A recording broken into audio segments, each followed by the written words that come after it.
नमस्कार दोस्तों, 9 नवंबर को chief justice DY Chandrachud retire हो रहे हैं। उसके ठीक एक दिन पहले उन्होंने ऐसा फैसला सुनाया जिससे भारत के मुस्लिम तबके में खुशी की लहर उमड़ पड़ी। सुप्रीम कोर्ट ने फैसला सुनाते हुए कहा कि एएमयू अल्पसंख्यक संस्थान का हकदार है।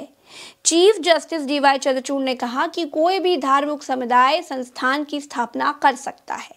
संस्थान की स्थापना सरकारी नियमों के मुताबिक की जा सकती है। सुप्रीम कोर्ट ने अपने फैसले में कहा कि अलीगढ़ मुस्लिम विश्वविद्यालय संविधान के अनुच्छेद 30 के तहत अल्पसंख्यक दर्जे का हकदार है।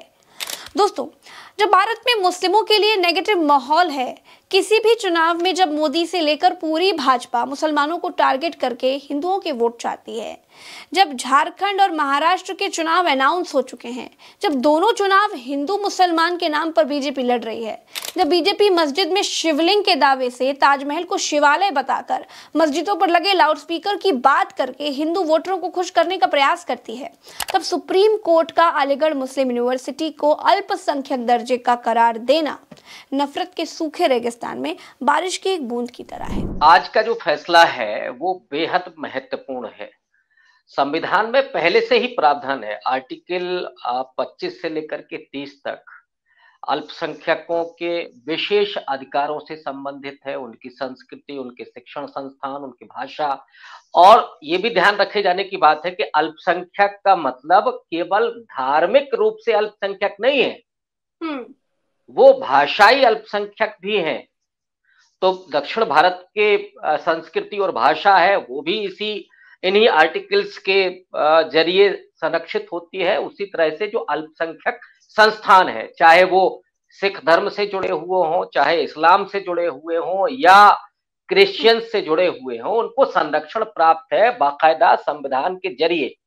एक और महत्वपूर्ण बात संविधान के संदर्भ में है, प्रज्ञा जी, अभी मोदी जी ने कुछ दिनों पहले ही सरदार पटेल की जयंती मनाई, सबसे बड़ी स्टैच्यू उनकी बनाई। अल्पसंख्यक मामलों की जो समिति थी संविधान सभा में, उसके अध्यक्ष सरदार पटेल थे और उनके ही संरक्षण में अल्पसंख्यकों के विशेष अधिकार बने थे, संरक्षित हुए थे संविधान में।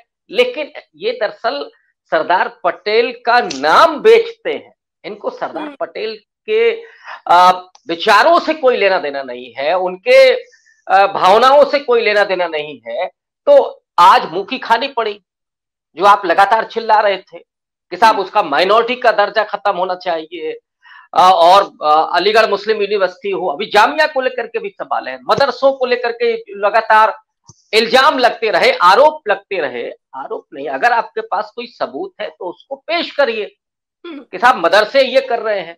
अब सवाल ये भी पूछा जाना चाहिए कि जो सरस्वती शिशु मंदिर है, विद्या मंदिर है, उनमें किस तरह की एजुकेशन दी जा रही है। सवाल तो ये भी आएगा, अगर आप ये कहते हैं तो आरोप अगर उनमें दम है तब तो लगाए जाने चाहिए, अदरवाइज नहीं। लेकिन हम सब जानते हैं कि ये भारतीय जनता पार्टी की सत्ता परक राजनीति है। इनकी लगातार कोशिश, और आज से नहीं है, आजादी के बाद जो जनसंघ थी और जनसंघ का ही अवतार है भारतीय जनता पार्टी, वो आज भी मुसलमानों के नाम पर हिंदुओं को डराते हैं। हिंदू धर्म तब से ज्यादा खतरे में है जब से मोदी जी आए, जब से योगी जी है उत्तर प्रदेश में धर्म खतरे में है। बटेंगे तो कटेंगे ये बात कह रहे हैं। अरे साहब, सत्ता आपके पास है, ब्यूरोक्रेसी आपके पास है, पुलिस प्रशासन आपके पास है, फिर भी डर है कि बटेंगे तो कटेंगे। पर बुलडोजर न्याय आपका जो चल रहा है, पुलिस प्रशासन, इसको खत्म कर दीजिए, इसका कोई मतलब ही नहीं है। दोस्तों, सुप्रीम कोर्ट ने कहा कि एएमयू संविधान के अनुच्छेद 30 के तहत अल्पसंख्यक दर्जे का हकदार है। अब मसला यह है दोस्तों कि यह अनुच्छेद या फिर आर्टिकल 30 है क्या। तो दोस्तों, आर्टिकल 30 ये कहता है कि अल्पसंख्यकों को चाहे वो भाषा के आधार पर हो या धर्म के आधार पर हो, उनको अपनी पसंद की शैक्षणिक संस्थाएं यानी स्कूल कॉलेजेस खोलने का पूरा अधिकार है। उनके कामकाज देखने का भी अधिकार है। आर्टिकल 30 का मूल सिद्धांत ये सुनिश्चित करना है कि लोगों को उचित अवसरों से वंचित ना किया जाए, और इसी आधार पर सुप्रीम कोर्ट ने भी कहा है कि अलीगढ़ मुस्लिम यूनिवर्सिटी अल्पसंख्यक दर्जे का हकदार है। दोस्तों, जस्टिस डीवाई चंद्रचूड़ के ये कहते ही सुप्रीम कोर्ट का 1967 का वो फैसला पलट गया जिसमें ये कहा गया था कि केंद्रीय विश्वविद्यालय को अल्पसंख्यक दर्जा नहीं मिल सकता। सुप्रीम कोर्ट ने कहा है कि अलीगढ़ मुस्लिम यूनिवर्सिटी अल्पसंख्यक दर्जे का हकदार रखता है। धार्मिक समुदाय शिक्षा संस्थान चला सकते हैं। अलीगढ़ मुस्लिम विश्वविद्यालय अल्पसंख्यक संस्थान है या नहीं, अब इसका फैसला 3 जजों की संविधान पीठ करेगी। सुप्रीम कोर्ट ने कहा है कि एएमयू के अल्पसंख्यक दर्जे को लेकर 3 जजों की नई बेंच बनेगी। ये नई बेंच ही तय करेगी कि एएमयू का दर्जा आखिर क्या होगा। दोस्तों, इस केस को थोड़ा पीछे से देखेंगे तो साल 2006 में इलाहाबाद उच्च न्यायालय ने अपने फैसले में अलीगढ़ मुस्लिम विश्वविद्यालय को अल्पसंख्यक संस्थान नहीं माना था।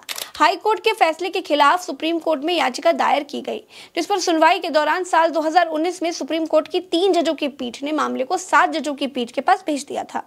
सुनवाई के दौरान सवाल उठा था कि क्या कोई विश्वविद्यालय जिसका प्रशासन सरकार द्वारा किया जा रहा हो, क्या वो अल्पसंख्यक संस्थान होने का दावा कर सकता है। इस मामले पर सुनवाई पूरी कर सुप्रीम कोर्ट की 7 जजों की पीठ ने बीती 1 फरवरी को फैसला सुरक्षित रख लिया था।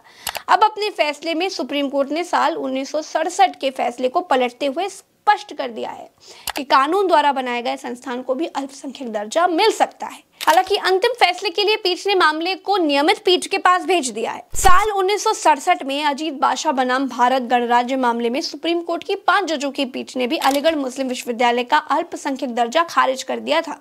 हालांकि साल 1981 में सरकार ने एएमयू एक्ट में संशोधन कर विश्वविद्यालय का अल्पसंख्यक संस्थान का दर्जा फिर से बरकरार कर दिया था।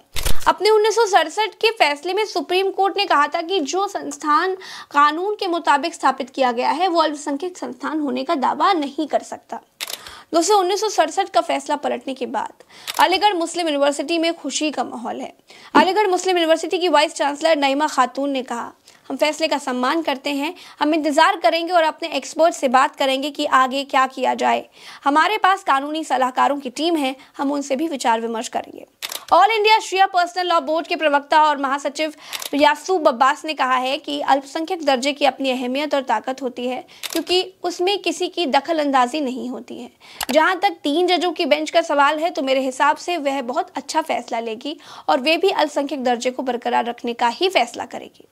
All India Muslim personal law board के सदस्य मौलाना खालिद रशीद फिरंगी महली ये कहते हैं कि हम सुप्रीम कोर्ट के फैसले का स्वागत करते हैं, जिसमें उसने 1967 के अपने फैसले को खारिज कर दिया है, जिसमें यह तय किया गया था कि एएमयू अल्पसंख्यक संस्थान नहीं होगा। मुझे लगता है कि सभी ऐतिहासिक तथ्य हमारे सामने हैं और हम उन्हें 3 जजों की बेंच के सामने पेश करेंगे।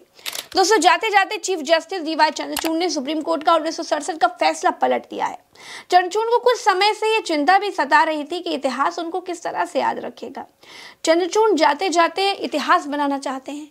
ये बात भी ठीक है कि चंद्रचूड़ पिछले कई सालों से अंधेरे में रोशनी के किरण की तरह जरूर थे। लोगों ने उन पर बहुत भरोसा किया, लेकिन चंद्रचूड़ वो फैसले नहीं ले पाए जो वो ले सकते थे। इतिहास किसी को भी तब याद रखता है जब वो इतिहास बनाता है। आज पूरा भारत ईवीएम से जो संदेह की वजह से परेशान है, उसमें असमंजस है। अगर सच में चंद्रचूड़ को अपने कार्यकाल में इतिहास बनाना था तो ईवीएम पर कोई फैसला जरूर लेते। डीवाई चंद्रचूड़ ने इलेक्टोरल बॉन्ड के अलावा ऐसा कोई फैसला नहीं लिया जो सरकार को बहुत ज्यादा परेशान करता हो। तो दोस्तों, कुल मिलाकर चंद्रचूड़ ने ऐसा कोई काम नहीं किया जिससे इतिहास उनको याद करे। लेकिन इसके उलट दूसरी बात यह भी है कि डीवाई चंद्रचूड़ के सामने जनता का हीरो बनने के बहुत अच्छे मौके थे, जो पिछले कई दशकों में किसी न्यायाधीश के पास नहीं थे। इतिहास में पहली बार था कि लोग उम्मीद की नजर से सिर्फ सुप्रीम कोर्ट की तरफ ही देख रहे थे। न्याय की मूर्ति की आंख से पट्टी हटाकर इतिहास नहीं बनते, उसके लिए ऐतिहासिक निर्णय लेने पड़ते हैं। कोई मुझसे पूछे अगर डीवाई चंद्रचूड़ का कार्यकाल कैसा रहा, तो मैं कहूंगी कि करने को तो बहुत कुछ था, लेकिन कर नहीं पाए। लोगों की उम्मीदें बहुत थी, लेकिन खरा उतर नहीं पाए। सरकार से सीधी टक्कर हो ऐसा कोई डिसीजन नहीं सुना पाए, सिवाय इलेक्टोरल बॉन्ड वाले डिसीजन के। ऐसा मैं इसलिए भी कह रही हूँ दोस्तों, क्योंकि मुख्य न्यायाधीश के पास स्वतः संज्ञान लेने की बहुत बड़ी ताकत होती है, उस ताकत का इस्तेमाल वो भी नहीं कर पाए। चैनल को सब्सक्राइब जरूर कीजिएगा। हर बार आपको याद दिलाती हूँ, लेकिन आप हर बार भूल जाते हैं, इसलिए फिर से याद दिला रही हूँ। और जो लोग पहली बार मेरा वीडियो देख रहे हैं उनको मैं बता दूं, मेरा नाम प्रज्ञा मिश्रा है। मैं भारत की ना बिकने वाली एक ईमानदार पत्रकार हूँ। ईमानदारी से डंके की चोट पर बात कहती हूँ, जो गलत है उसे बीच चौराहे पर खड़े होकर गलत ही कह देती हूँ। पूरी भारत घूम रही हूँ, सरकार से लोगों के लिए झगड़ती हूँ, सरकार तक लोगों की समस्याएं पहुँचाती हूँ, उनकी बात पहुँचाती हूँ। फिलहाल इस वीडियो में इतना ही। चैनल को सब्सक्राइब करिएगा। चलती हूँ। राम राम, दुआ सलाम, जय हिंद।